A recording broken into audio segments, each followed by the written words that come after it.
There are many, many more things that could happen in this country to bring us to a place where conservation becomes all our business and not just the work of a few.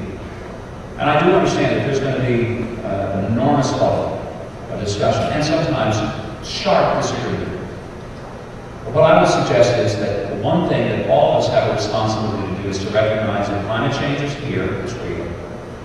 That what we have to do is to quit pointing fingers as to whose fault and whose single responsibility it is to fix it, and recognize that it's all our fault and it's all our responsibility to fix it.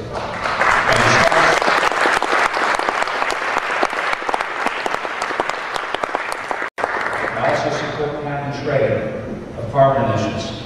And I was disappointed that the Senate rejected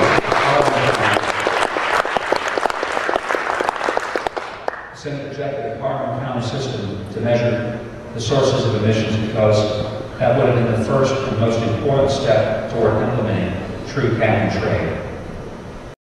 Ultimately, in this, like any other issue, leadership comes down to whether we're going to be thermometers or thermostats. And that's probably a term that most of you in this room care about, thermometers and thermostats. But let's remember this. The thermometer can read the temperature and reflect what it is, just can't do anything about it. And unfortunately, a lot of political leadership in this country is much like a thermometer. Polls will be taken, temperature will be guessed and gauged, and then the speeches will reflect. What we do not need in this country is thermometer leadership. What we need is thermostat leadership. The thermostat reads the temperature as to what it is, but the primary purpose of the thermostat is to seek to adjust it to what it ought to be.